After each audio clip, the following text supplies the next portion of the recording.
Bonjour, l'objectif de cette séquence est de comprendre la notion de la contrainte budgétaire. Nous allons supposer qu'on a un panier de biens du consommateur qui sera représenté par x1, x2, où x1 désigne la quantité consommée du bien 1, x2 la quantité consommée du bien 2, et que le consommateur ou bien les prix des biens sont représentés par P1 et P2. P1 c'est le prix du bien 1, P2 est le prix du bien 2, et que le consommateur dispose d'un revenu R. La contrainte budgétaire peut s'écrire de la façon suivante: P1 x1 plus P2 x2 inférieur ou égal à R. Cela suppose que la totalité des dépenses effectuées par le consommateur ne dépasse pas, à la limite, la totalité des dépenses est juste égale à R.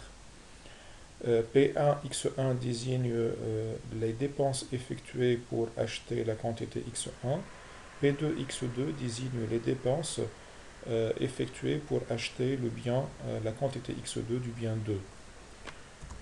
Donc, ceci nous amène à définir la contrainte budgétaire en disant que c'est le montant que le consommateur dépense pour les deux biens qui ne peut pas excéder le budget total dont il dispose.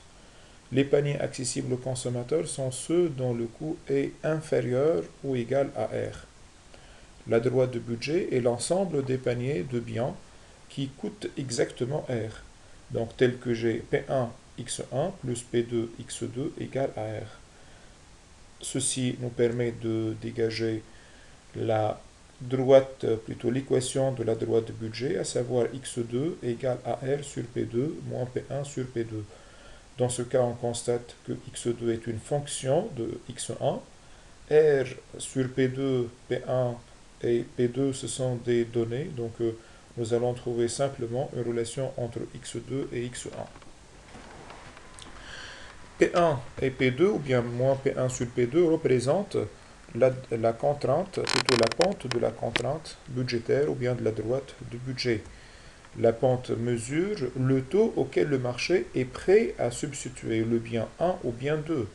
Ceci nous amène à écrire que moins dx2 sur dx1 est égal à P1 sur P2.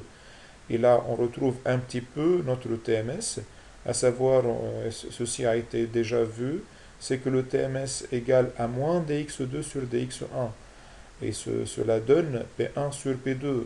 Nous allons parler par la suite au niveau de l'équilibre du consommateur en détail. Nous allons parler de cette relation par la suite. Ceci nous amène donc à découvrir la représentation graphique de notre contrainte budgétaire.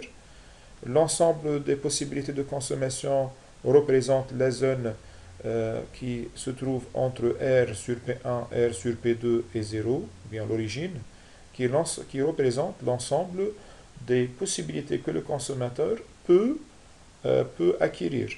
Au-delà de cette zone, ce sont des possibilités ou bien des combinaisons inaccessibles à notre consommateur. Pour représenter cette contrainte, c'est simple, nous allons supposer initialement que x1 égale à 0, nous allons déterminer x2. Donc nous pouvons définir ainsi un point, le premier point à savoir 0 R sur P2. Le deuxième point est défini tel qu'en supposant x2 égale à 0. Ceci nous permet de dégager que x1 égale à R sur P1. Ainsi, nous définissons le deuxième point, à savoir R sur P1, 0. Voilà ce qui concerne la contrainte budgétaire. Merci.